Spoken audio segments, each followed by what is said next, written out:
IPCC는 유엔 산하 기후 변화에 관한 정부 간 협의체를 말하는데 올해까지 6차례 종합 보고서를 냈습니다.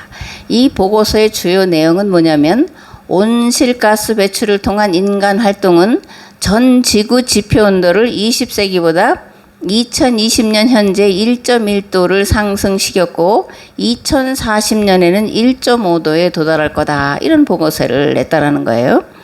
이런 지구온난화 문제는 해수면 상승과 빙하의 붕괴, 또 생물 다양성의 손실 등 일부 변화들은 불가피하거나 되돌이킬 수 없고 온난화가 심화될수록 급격하거나 비가역적인 변화가 일어날 가능성이 높아지고 있다. 이렇게 이제 보고서를 냈다라는 겁니다. 이런 보고서를 보면 오늘 우리가 당하고 있는 이 시대가 창세기 1장 2절에서 말하는 땅이 혼돈하고 공허하며 하나님의 영은 수면 위에 운행하시니라라는 말씀이 재현되고 있다고 봐야 되지 않을까, 이런 생각을, 사실 이게 제가 몇 년 전부터 이 창세기 1장 2절을 가지고 말씀을 하고 있고 생각을 하고 있습니다.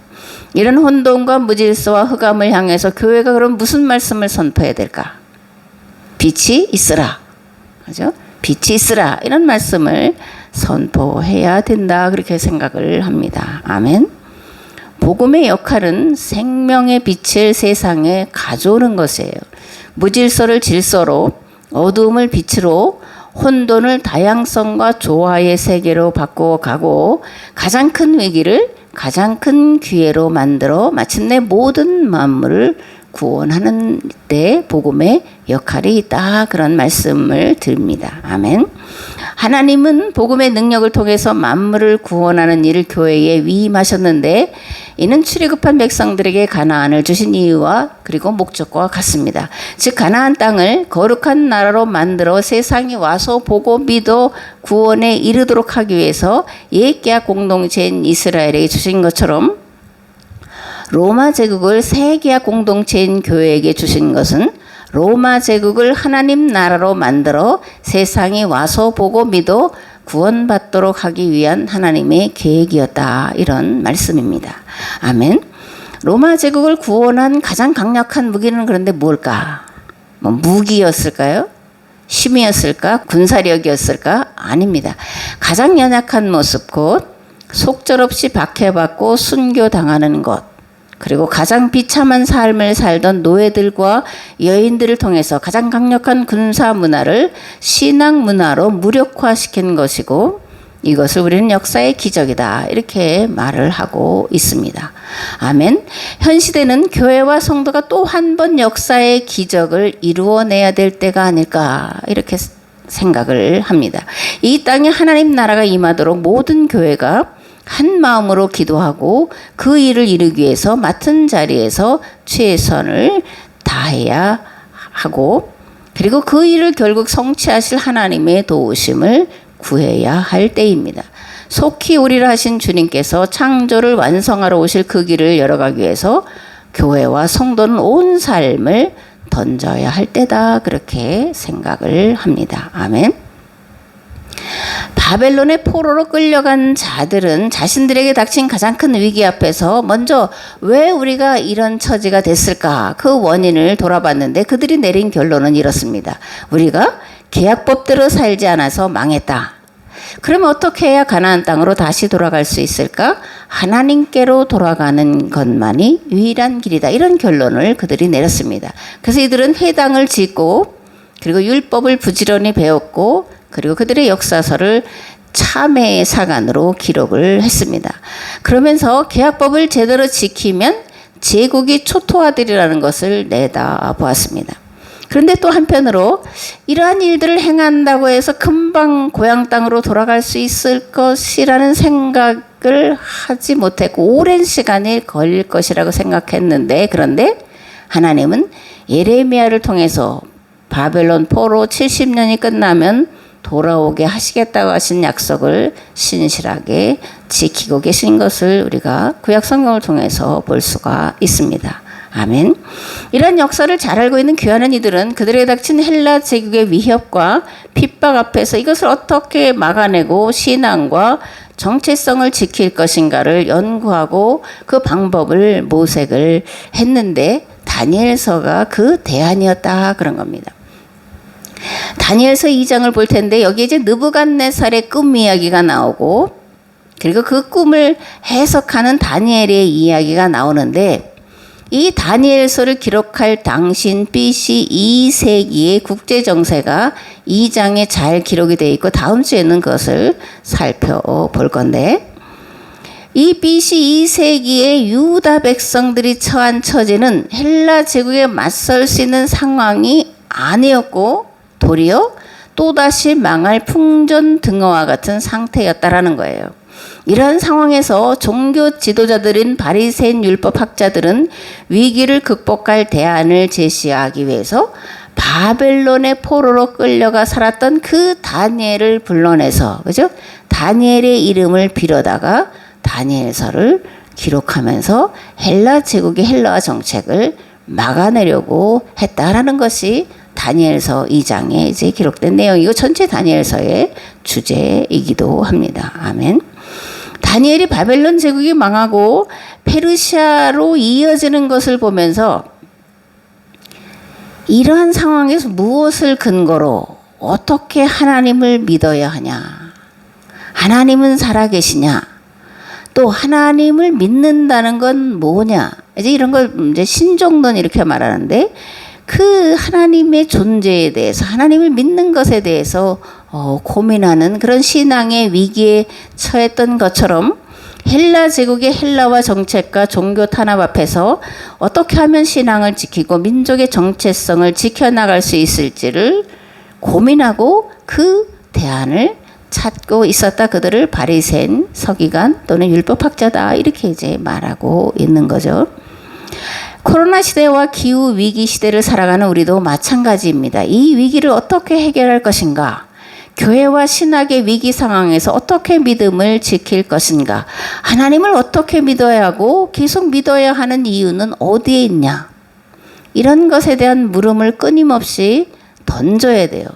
그리고 그 물음에 답을 주시는 하나님 앞에 기도를 해야 됩니다. 그러면 하나님께서 우리에게 지혜와 명철과 통찰력을 주셔서 이런 코로나 그리고 기후위기 시대를 극복할 수 있도록 도와주실 줄을 믿습니다. 아멘. 코로나가 끝난 게 아니라요. 오늘도 하루에 3만 명씩 코로나에 걸리고 있다는 겁니다. 약화되기도 했지만 또 다른 변종이 일어나서 확산될 조짐이 있기 때문에 어쨌든 많이 모이는 데에는 마스크를 쓰셔야 돼요. 그래서 건강을 각자가 이제 지켜야 됩니다. 어쨌든 오늘 함께 나눌 말씀은 다니엘서 2장인데 2장 1절에서 30절 말씀을 봉독하겠습니다. 느부갓네살이 다스린 지 2년이 되는 해에 느부갓네살이 꿈을 꾸고 그로 말미암아 마음이 번민하여 잠을 이루지 못한지라. 왕이 그의 꿈을 자기에게 알려주도록 박수와 술객과 점쟁이와 갈대아 술사를 부르라 말하매 그들이 들어가서 왕의 앞에 선지라. 왕이 그들에게 이르되 내가 꿈을 꾸고 그 꿈을 알고자 하여 마음이 번민하도다니 갈대아 술사들이 아람 말로 왕에게 말하되 왕이여 만수무강하옵소서. 왕께서 그 꿈을 종들에게 이르시면 우리가 해석하여 드리겠나이다 하는지라. 왕이 갈대아인들에게 대답하여 이르되 내가 명령을 내렸나니 너희가 만일 꿈과 그 해석을 내게 알게 하지 아니하면 너희 몸을 쪼갤 것이며 너희의 집을 거름더미로 만들 것이요 너희가 만일 꿈과 그 해석을 보이면 너희가 선물과 상과 큰 영광을 내게서 얻으리라. 그런즉 꿈과 그 해석을 내게 보이라 하니 그들이 다시 대답하여 이르되 원하건대 왕은 꿈을 종들에게 이르소서. 그리하시면 우리가 해석하여 드리겠나이다 하니 왕이 대답하여 이르되 내가 분명히 아노라. 너희가 나의 명령이 내렸음을 보았으므로 시간을 지연하려 함이로다. 너희가 만일 이 꿈을 내게 알게 하지 아니하면 너희를 처치할 법이 오직 하나이니 이는 너희가 거짓말과 망령된 말을 내 앞에서 꾸며 말하여 때가 변하기를 기다리려 함이라. 이제 그 꿈을 내게 알게 하라. 그리하면 너희가 그 해석도 보일 줄을 내가 알리라 하더라. 갈대아인들이 왕 앞에 대답하여 이르되 세상에는 왕의 그 일을 보일 자가 한 사람도 없으므로 어떤 크고 권력 있는 왕이라도 이런 것으로 박수에게나 술객에게나 갈대아인들에게 물은 자가 없었나이다. 왕께서 물으신 것은 어려운 일이라. 육체와 함께 살지 아니하는 신들 외에는 왕 앞에 그것을 보일 자가 없나이다 한지라. 왕이 이로 말미암아 진노하고 통분하여 바벨론의 모든 지혜자들을 다 죽이라 명령하니라. 왕의 명령이 내림에 지혜자들은 죽게 되었고 다니엘과 그의 친구들도 죽이려고 찾았더라. 그때 왕의 근위대장 아리옥이 바벨론 지혜자들을 죽이러 나가매 다니엘이 명철하고 슬기로운 말로 왕의 근위대장 아리옥에게 물어 이르되 왕의 명령이 어찌 그리 급하냐 하니 아리옥이 그 일을 다니엘에게 알림해 다니엘이 들어가서 왕께 구하기를 시간을 주시면 왕에게 그 해석을 알려드리리다 하니라. 이에 다니엘이 자기 집으로 돌아가서 그 친구 하나냐와 미사엘과 아사랴에게 그 일을 알리고 하늘에 계신 하나님이 이 은밀한 일에 대하여 불쌍히 여기사 다니엘과 친구들이 바벨론의 다른 지혜자들과 함께 죽임을 당하지 않게 하시기를 그들로 하여금 구하게 하니라. 이에 이 은밀한 것이 밤의 환상으로 다니엘에게 나타나 보임에 다니엘이 하늘에 계신 하나님을 찬송하니라. 아멘. 그러니까 다니엘서 2장은 느부갓네살의 꿈과 그 꿈을 해석하는 다니엘의 이야기인데 느부갓네살이 왕에 오른 지 2년 뒤에 꿈을 꾸게 돼요. 그리고 그 꿈으로 인해서 마음이 심란하고 잠을 잘 수가 없게 되었다라는 거예요. 그래서 갈대아의 모든 술사들, 점쟁이, 박수 이런 사람들은 당시에 지혜자들로 칭함을 받던 자들이에요.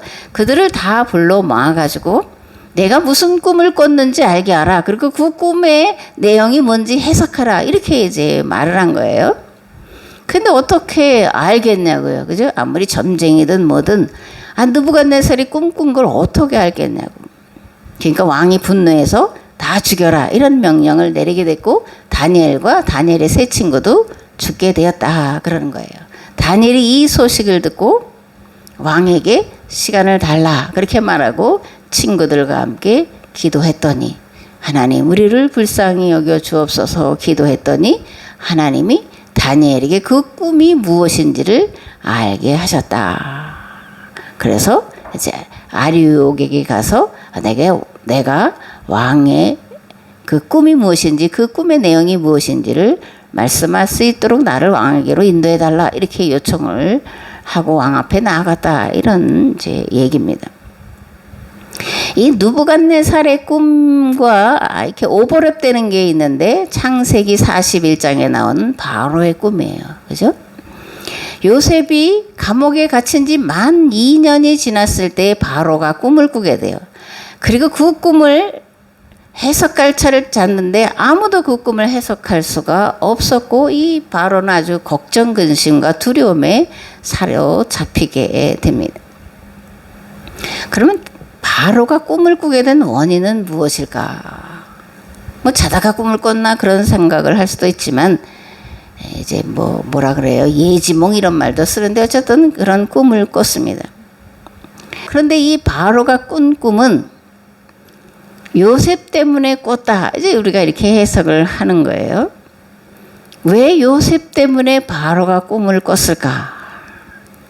요셉이 애굽을 구원할 방법을 비로소 찾아냈기 때문에 이제 그 일을 이루어야 할 때가 됐기 때문에 그것을 이룰 권력을 가진 바로에게 하나님이 직접 개입하신 사건이다. 그런 말씀을 드립니다. 아멘. 근데 문제는 뭐냐면 요셉이 여전히 이제 감옥에 갇혀 있었다라는 거예요. 술 맡은 관원장과 떡 맡은 관원장의 꿈을 해석했더니 그대로 됐는데 잊어버렸다. 그게 2년이 됐다. 이제 이런 거죠. 2년 동안 그럼 요셉은 감옥에서 뭐 했냐? 억울하다고 불평하고 원망했을까? 아닌 거죠. 그동안은 자신의 방법과 지혜대로 일을 처리했지만 이제는 오직 하나님의 방법밖에는 하나님의 지혜밖에는 이 문제를 해결할 수 없다라고 생각하면서 그 방법을 찾아내는 그런 기간으로 삼았다. 모세가 40년 미디안 광야에서 40년 동안은 뭘 했냐? 자신의 생각, 자신의 권력으로 히브리인들을 구원해 내려던 생각이 실패로 끝나고 비로소 하나님의 방법을 찾았던 때가 광야 40년이었던 것처럼 그런데 요셉은 2년 동안 애굽의 감옥에서 그 일들을 찾아냈다 이런 겁니다. 그래서 요셉이 애굽의 그런 노예들 또 신분과 지위와 빈부의 차별 이런 문제를 해결할 방법을 찾아냈을 때 하나님께서 맞다. 네가 생각한 그 방법이 내 생각과 같다라는 사인으로 그리고 이제 그 꿈을 해결할 때가 되었다라고 하는 인증으로 이제 바로가 꿈을 꾸게 하셨다 그런 말씀입니다. 아멘. 요셉은 노예살이를 하면서 또 억울한 일로 감옥에 갇혀 있으면서 어떻게 하면 이런 노예 문제들 억울한 일을 당하는 자들의 문제를 해결할 수 있을까를 놓고 그 방법을 찾고 지냈고 요셉의 이러한 생각과 계획을 하나님이 보시고 그것이 하나님의 뜻에 합당했기 때문에 그 문제를 요셉을 통해 해결하도록 하시기 위해서 바로로 하여금 꿈을 꾸게 하셨다. 바로가 꿈꾼 것은 하나님의 직접 개입이기도 하지만 요셉 때문에 바로가 꿈을 꾸게 됐다. 그런 얘기입니다. 하나님은 이 세대의 문제를 가지고 고민하는 자들, 그 문제를 해결할 준비가 된 자들, 그래서 그 일을 실행할 수 있도록 그 일을 실행할 어떤 힘을 가진 또는 권력을 가진 그 무엇보다 교회 공동체에게 꿈을 주시고 그리고 그것을 이루도록 역사하신다. 지금은 그런 때다. 우리가 이렇게 바로의 꿈 얘기와 느부갓네살의 꿈 얘기를 오늘 우리의 현실에 해석을 하고 그리고 적용해야 되지 않을까 그런 생각을 합니다. 아멘. 창세기 41장 8절에서 16절 말씀을 보겠습니다. 아침에 그의 마음이 번민하여 사람을 보내어 애굽의 점술가와 현인들을 모두 불러 그들에게 그의 꿈을 말하였으나 그것을 바로에게 해석하는 자가 없었더라. 술 맡은 관원장이 바로에게 말하여 이르되 내가 오늘 내 죄를 기억하나이다. 바로께서 종들에게 놓아사 나와 떡 굽는 관원장을 친히 대장의 집에 가두셨을 때에 나와 그가 하룻밤에 꿈을 꾼즉 각기 뜻이 있는 꿈이라. 그곳에 친히 대장의 종된 히브리 청년이 우리와 함께 있기로 우리가 그에게 말하매 그가 우리의 꿈을 풀되 그 꿈대로 각 사람에게 해석하더니 그 해석한 대로 되어 나는 복직되고 그는 매달렸나이다. 이에 바로가 사람을 보내어 요셉을 부르매 그들이 급히 그를 옥에서 내놓은지라. 요셉이 곧 수염을 깎고 그의 옷을 갈아입고 바로에게 들어가니 바로가 요셉에게 이르되 내가 한 꿈을 꾸었으나 그것을 해석하는 자가 없더니 들은즉 너는 꿈을 들으면 능히 푼다 하더라. 요셉이 바로에게 대답하여 이르되 내가 아니라 하나님께서 바로에게 편안한 대답을 하시리이다. 아멘. 그 앞에 것을 이제 설명하기 위해서 이 본문의 말씀을 전해드렸습니다. 다니엘은 왜 꿈을 해석한다고 했을까? 그죠? 다니엘이 느부갓네살의 꿈을 해석한다고 했는데 왜 그렇게 했을까? 그런 건데 느부갓네살이 바벨론의 모든 지혜자들 뿐만 아니라 자신과 세 친구들까지 죽이라는 명령을 내렸기 때문에 그들의 생명을 구하기 위해서였습니다. 또 가장 큰 위기를 통해서 바벨론에 살아계신 여호와 하나님을 증거할 수 있는 가장 큰 기회로 삼기 위해서였습니다. 아멘. 무엇보다 다니엘은 당시 주변 정세를 꿰뚫고 있었고 장차 될 일을 내다보고 있었기 때문이에요. 하나님은 다니엘에게 느부갓네살이 꾼 꿈이 무엇인지 알려주셨고 이를 바탕으로 다니엘이 꿈을 해석하는 건데 그 해석의 근거가 뭐냐?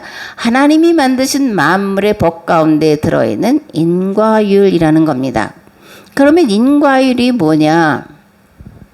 약육강식으로 살아가는 제국은 반드시 흥망성쇠를 반복한다라는 거예요. 더불어 함께 살아가지 않으면 역사는 흥망성쇠를 거듭하게 될 것이라는 것이 다니엘이 깨달은 인과율이고 그 인과율을 통해서 느부갓네살의 꿈을 해석하고 있다는 겁니다. 그렇다면 어떻게 하면 흥망성쇠 이 반복된 역사를 끝내고 흥하고 성하는 그런 역사를 만들어 갈 수 있을까? 하나님의 법과 질서를 따라서 살아갈 때 모든 인류가 더불어 함께 살아가려고 애쓸 때 흥망성쇠의 역사를 폐하고 흥하고 성하는 역사로 바꿔 갈 줄을 믿습니다. 아멘. 그런데 이런 흥망성쇠의 틀에서 벗어나고 흥하게 하는 역사를 만들어가는 것이 성경에만 있는 것이 아니라 또 어디 있다라는 거예요? 우리 민족의 DNA 속에 있다. 제가 홍익인간 사상의 아주 전문가예요.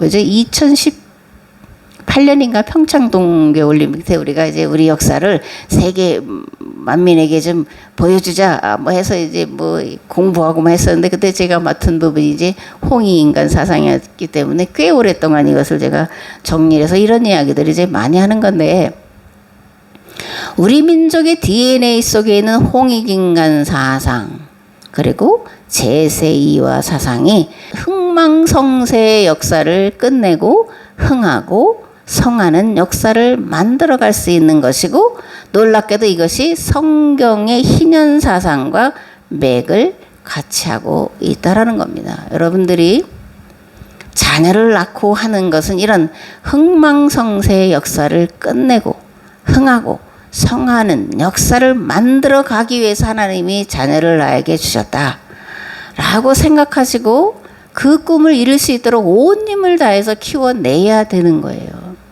그냥 저절로 되는 게 아니고 교육을 철저히 시켜야 한다라는 겁니다. 21세기를 한국의 시대라고 말하는 건 국뽕이 아닙니다. 그죠? 국뽕이 아니에요. 모든 세계가 그렇게 말하는 것이고, 지금 되어져 가는 것을 보면 한국의 표준이 세계의 표준으로 되는 것을 여러분들이 직접 목격하고 살아가고 있어요. 근데 더 나아가서 흥망성쇠의 역사를 폐하고 흥하고 성하는 역사를 만들어 가야 되는데, 이건 시간이 지나면 저절로 되는 게 아니라 그렇게 되도록 우리가 열심히 하나님과 성경과 역사에 대해서 배우고 후손들에게 부지런히 때를 얻든지 못 얻든지 가르쳐 지키게 하는 데에 성패가 달려 있습니다. 크로노스의 때를 카이로스의 때로 만들어 가야 된다. 뭐 어렵고 뭐 한 것 같지만 크로노스는 우리가 보통 살아가는 시간이에요. 오늘 하루 모든 인력에 24시간을 주었네. 그러지? 크로노스다 이렇게 표현하는 것이고, 카이로스는 하나님의 때를 말하는데, 그러면 크로노스와 카이로스가 다른 시간을 말하는 거냐? 크로노스를 카이로스로 만들어 가야 된다라는 얘기예요.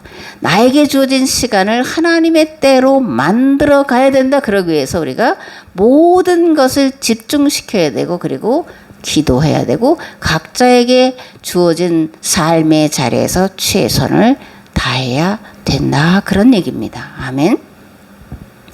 다니엘의 고민 무엇이었을까? 다니엘은 이런 고민을 했다라고 우리가 이제 생각을 해 볼 수 있는데, 유다와 바벨론은 비교 대상이 아니다. 유다가 바벨론을 당해낼 재간이 없다.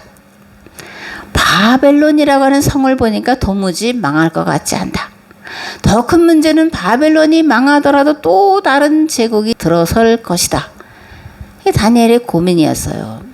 근데 실제로 아수르 제국 다음에 바벨론 제국이 일어났고, 페르시아 제국이 일어났고, 헬라 제국이 일어났고, 로마 제국이 일어났는데 점점점 그 세력들이 강해졌던 것을 우리가 볼 수가 있습니다. 그러니까 이러한 세계 정세를 내다보면서 과연 이러한 제국들을 이겨낼 수 있을까? 어떻게 하면 이 문제를 해결할 수 있을까를 고민했다라는 그런 얘기입니다. 1919년 3월 1일 발표한 독립선언서에 도장을 찍은 자들이 몇 명이냐면 33인이죠. 이 33인 중에 그런데 변절한 이들이 많이 있어요. 감리교회 목회자도 변절한 자가 있고, 또 독립선언서 초안을 작성한 최남선이 변절했고, 동학교주 최린도 변절했습니다. 이광수, 모윤숙 등 유명한 문학가들이 변절하고 앞장서서 이 대동아 공영을 말하는 일본에 순종하라 이렇게 이제 내몰았던 자들이 이들인데, 그럼 이들이 왜 변절했냐? 본래부터 변절한 거냐? 아니라는 얘기잖아요. 왜 변절했냐? 일본을 보니까 도무지 망할 것 같지가 않은 거야. 일본이 영원할 것 같은 거야. 그러니까 절망감에, 그죠? 그렇다고 다 죽을 수는 없으니까 변절하고 사는 길을 택한 것을 볼 수가 있는데, 그런데 유대인들은 그렇게 하지 않았다라는 거예요. 이들은 우리보다 더 극심한 절망감 속에 빠져 있었지만, 이들은 그것을 타개하기 위해서 새로운 사상을 등장시키는데, 그게 뭐라는 겁니까? 메시아 대망 사상이라는 거예요. 메시아가 오시면 불가능한 이스라엘의 회복을 가능하게 하시리라. 이렇게 생각한 것이 메시아 대망 사상이고, 이들이 고대하는 메시아는 정치적인 메시아, 즉 다윗 왕국을 재현시키는 메시아였습니다.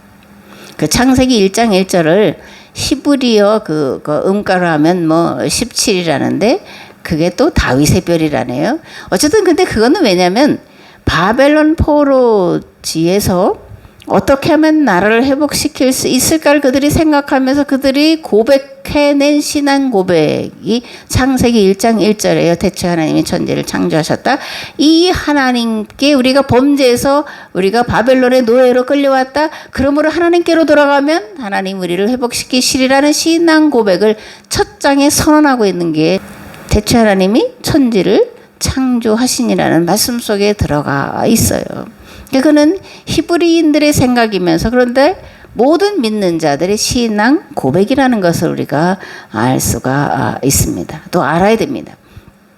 어쨌든 유대인들은 메시아가 오시면 불가능한 이스라엘의 회복을 가능하게 하리라는 생각을 가졌는데, 그들이 기다리던 메시아는 다윗 왕국을 재현시키는, 그래서 다윗의 자손 예수여 이렇게 이제 복음서에서 많은 사람들이 외치고 있는데, 이런 메시아 대망 사상을 근거로 해서 이들이 외치고 있습니다. 그러나 우리가 분명하게 알아야 될 것은 예수님은 유대인들이 기다리던 정치적인 메시아가 아니라 죄인을 그들의 죄에서 구원하시기 위해서 오신 죄인의 메시아였고, 죄인들을 구원하시기 위해서 그 길을 열어놓으시기 위해서 대속의 십자가를 대신 지시고 죽으셨다라는 것을, 그리고 부활하시고 우리 가운데 오늘 계시고 교회의 몸이시고 머리가 되신다라는 것을 우리가 반드시 기억을 해야 합니다. 아멘.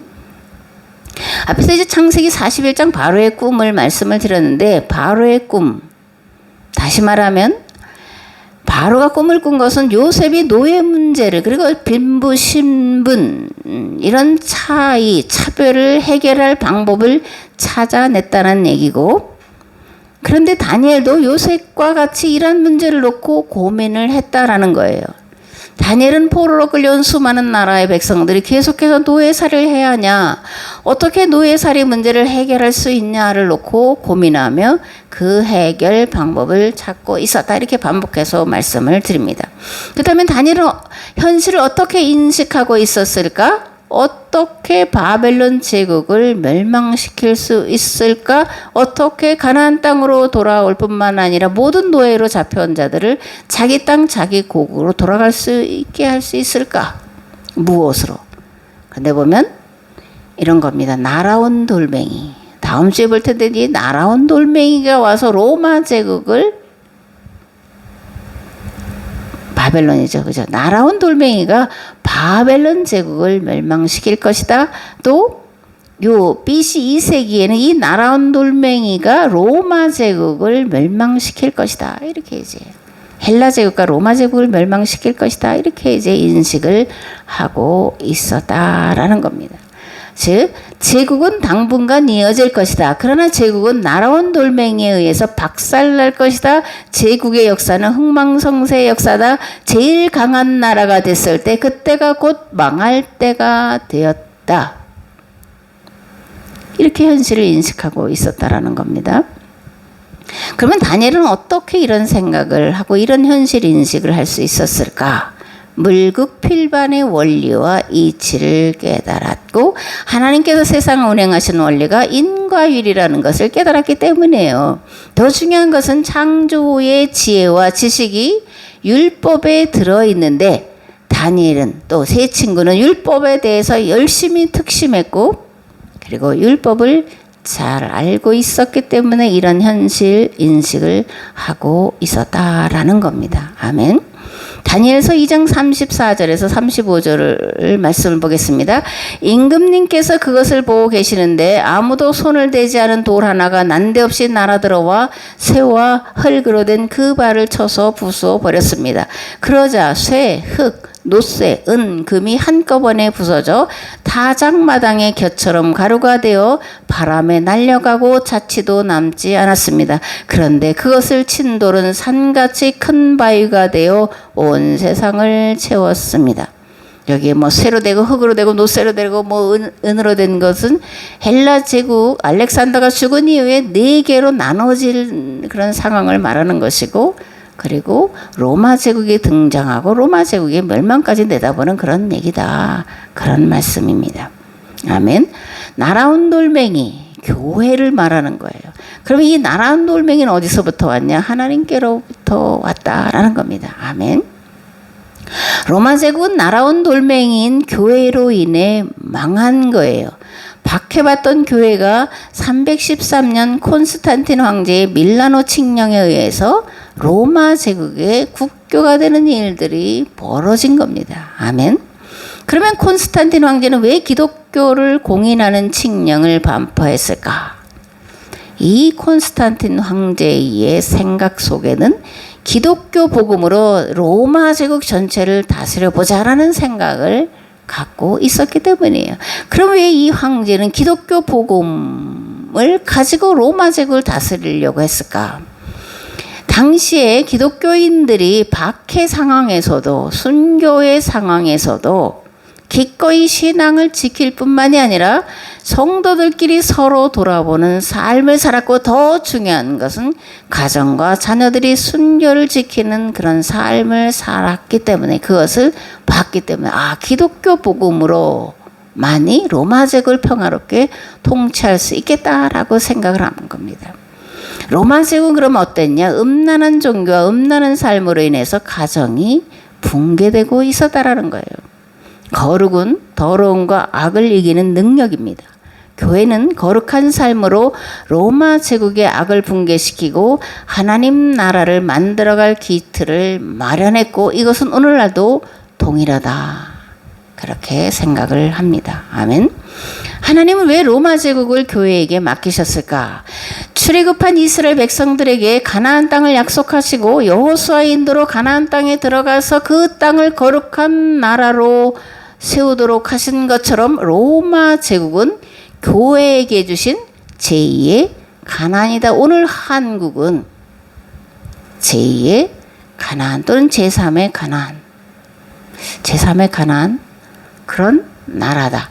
왜? 우리가 수천 년 동안 중국과 일본과 여러 가지 러시아와 이런 주변 국가들을 통해서 어려움을 많이 겪었는데, 이런 고난의 역사가 이 고난의 문제를 해결할 자양분이다.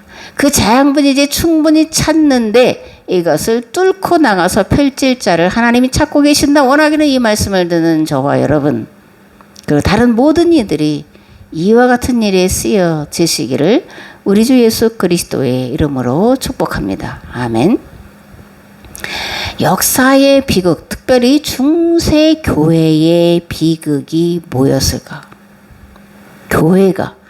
교회 지도자들이 콘스탄틴 황제의 요구에 부응하지 못했다라는 거예요. 하나님이 로마 제국을 왜 교회에게 맡겨주셨는지 그것을 몰랐다라는 겁니다. 이게 역사의 비극이고, 그 비극이 오늘까지 이어지는 거예요. 중세 몰락의 가장 큰 원인을 찾자면 교황제도입니다. 교황이에요. 왕이 아니라 황제라는 겁니다. 교황이에요. 교황이라는 단어는 인류 역사의 가장 비극적인 단어다. 교황은 가장 비극적인 존재다. 오늘도 마찬가지예요. 목사가 세상의 정치를 지배하고 그런 자들이 아니잖아요. 그죠? 그런데 가톨릭은 교황 제도를 만들어서 교황을 가장 높은 위치에 놓고 교황을 무호한 자들, 교황 무호설이라는 것도 가톨릭에 있는데 저주받을지어다 이런 말씀이 되는 거예요. 교황 제도는 계약법에 대한 무지, 역사에 대한 무지, 성경에 대한 무지, 하나님이 왜 교회에게 세상을 맡겨주시려고 하는지에 대한 무지에서 생겨난 제도예요. 성경과 교황 제도는 양립할 수가 없는 겁니다. 교황은 하나님의 자리에 올라가 있는 존재예요. 그렇다고 666이 교황이다 그런 얘기는 아닌데, 어쨌든 이 교황 제도는 무지의 산물이다. 무지는 용서받을 수 없는 죄다. 교황제도가 생겨난 원인, 교부들에게 있습니다. 교부는 누구냐면 초대교회의 지도자들을 교부, 아버지 부자를 쓰는 거예요. 아비부, 교부. 목회자를 아버지라고 부른 겁니다. 교부는 초대교회 지도자들을 말하는데 이들의 문제가 뭐였냐면 시내산 율법에 대해서 무지했다라는 거예요. 계약법에 대해서 무지했다라는 겁니다. 왜냐하면 이들은 본래 헬라 철학자들이었어요. 헬라 문화의 아주 정통한 전문가였습니다. 이 영육이원론. 이거의 전문가였는데 복음을 받아들이고 나서 회심을 통해서 이들이 교부의 자리에 올랐는데 그들이 성경을 어떻게 봤냐? 헬라 철학의 눈으로, 영육 이원론의 눈으로 봤다라는 거예요. 이데의 세계 곧 영의 세계가 실제고 거룩한 세계라고 생각했고 물질로 만들어진 세상은 악하다고 생각했기 때문에 이 악한 세상에 대해서 관심 가질 필요가 없다라는 거였습니다. 영혼과 내세천국. 그래서 이렇게 만들어진 신학이고 교리예요. 이게 오늘날 세상을 망할 징조로 만들어 놓는 기초가 되었다라는 겁니다. 세상을 구원할 사명이 세계화 공동체인 교회에게 주어졌다는 것과 로마 제국의 제2의 가나안 땅이라는 인식이 전혀 없었고 시내산 율법과 복음이 예수 그리스도 안에서 하나라는 지식도 없었습니다. 율법에 담겨있는 정신과 의도가 세상을 구원할 법과 제도와 조직이라고 하는 율법에 대한 이해가 전무했다라는 거예요. 그래서 인문주의자들에 의해서 로마 제국을 빼앗기게 되는, 이스라엘이 하나님과 맺은 계약법을 깨트림으로 땅을 환수당했던 것처럼 교회도 땅을 환수당하게 됐다라는 겁니다. 무지는 무서운 죄예요. 특별히 목회자의 무지는 용서받을 수 없는 죄다, 그런 겁니다. 중세 이후 교회는 제국이 되었죠. 그죠? 식민지 건설에 온 힘을 기울였습니다. 한 손에는 칼을 들고 한 손에는 성경을 들고 나간 거예요. 세계를 복음화하자. 그래서 식민지를 세우고 그들을 지배하고 착취했습니다. 흑인들을 잡아다가 노예로 팔아버렸어요. 성공의 국가인 영국은 청나라의 아편을 팔았습니다. 그리고 청나라는 아편 때문에 망했어요. 그런데 이런 역사가 미국에서 오늘날 재현되고 있고 한국 땅에도 이런 조짐들이 보여지고 있는 것. 여러분들이 우리가 듣고 보고 있잖아요. 그죠? 필라델피아, 켄싱턴, 거기 한번 인터넷에 여러분들 보셨을지도 몰라요. 거기 보면 사람들이 뭐 서 있는 것도 아니고 꼬꾸라져 있고 자빠져 있고 엎드려져 있고. 근데 왜냐면 이들이 펜타닐에 중독되어 있기 때문에 그래요. 펜타닐은 가장 싼 그냥 인공으로 만든 마약이에요. 이 고통 가운데 있는 사람들의 고통을 줄여준다고 만들었는데 이것에 이들이 중독이 돼.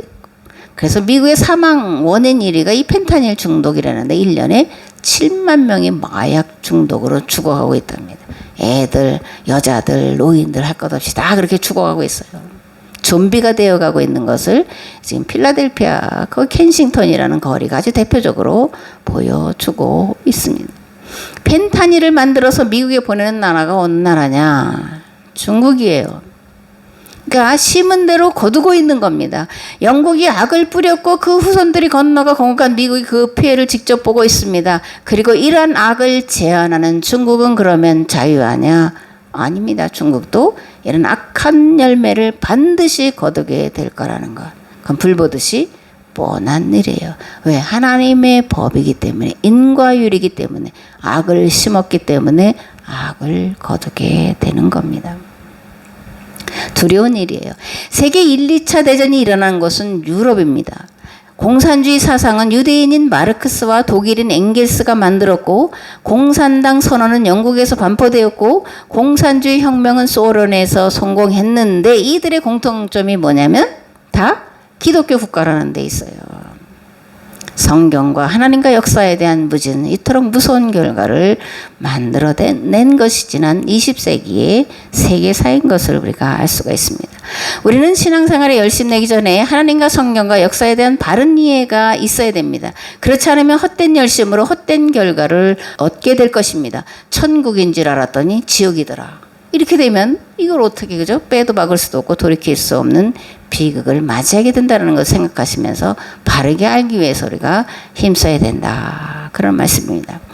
나더러 주여 주여 하는 자마다 다 천국에 들어갈 것이 아니요 다만 하늘에 계신 내 아버지의 뜻대로 행하는 자라야 들어가리라. 그날에 많은 사람이 나더러 이르되 주여 주여 우리가 주의 이름으로 선지자 노릇하며 주의 이름으로 귀신을 쫓아내며 주의 이름으로 많은 권능을 행하지 아니하였나이까 하리니 그때에 내가 그들에게 밝히 말하되 내가 도무지 너희를 알지 못하니 불법을 행하는 자들아 내게서 떠나가라 하리라. 아멘. 좋으신 하나님, 오늘도 우리에게 하나님의 말씀을 듣고 회개할 수 있는 기회를 주셔서 감사합니다. 또 이 세대가 기후변화로 인해서 몸살을 앓고 있고 많은 이들이 죽고 많은 이들이 고통당하고 많은 재산을 잃어버리고 망연자실한 그런 자들의 모습을 보면서 함께 슬퍼하며 두려워하는 가운데 저희들이 살아가고 있습니다. 그런데 이러한 것은 먼저 교회가 또 먼저 믿은 우리가 하나님 말씀대로 바르게 살아내지 못하여 빚어낸 비극의 결과인 것을 저희들이 고백을 합니다. 그러므로 말씀을 들을 때 은혜를 또는 하나님의 복을 우리가 감사할 것이 아니라 이 세대의 문제가 나로 인하여 빚어진 것이라는 철저한 회개가 있어야 되고 그런 회개를 통해서 하나님께로 온전히 돌아가서 말씀으로 새롭게 되는 일에 모든 역량을 기울여 이 문제를 해결할 그런 방법을 찾아내야 되리라 그런 생각을 합니다.